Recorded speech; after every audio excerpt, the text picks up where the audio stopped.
سلام دوستان، میخوام امروز سیب پلو درست کنم برای 4 نفر. مواد لازم: برنج 3 پیمانه، سیب زمینی 1 عدد، روغن به مقدار لازم، شیوی 100 گرم، نمک 1 قاشق غذاخوری، فلفل سیاه 1 قاشق چایخوری، تن ماهی 1 عدد. شیویدا رو میشوریم، خورد میکنیم. برنجم خیس میکنیم مثل کته.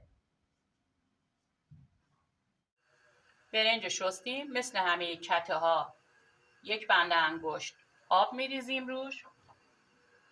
بعد سیب زمینی رو اضافه میکنیم. سیب زمینی رو نگینی خورد میکنیم، به برنجمون اضافه میکنیم.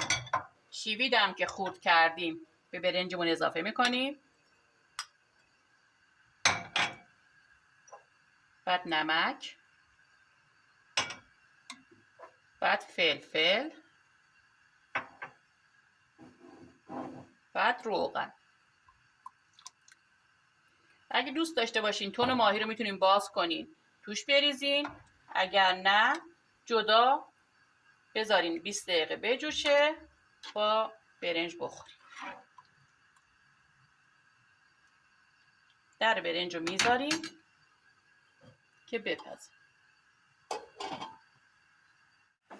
برنجمون به این مرحله از پخت که رسید، مثل همه کته ها توی مرکز جمع میکنیم و به اصطلاح دم میذاریم. زیر گاز کم میکنیم و دم میذاریم. حدود 1 رو 20 دقیقه دیگه آماده است.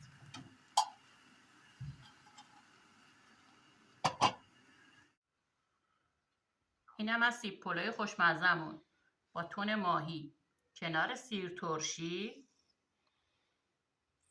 طعم بهشت. نوش جان.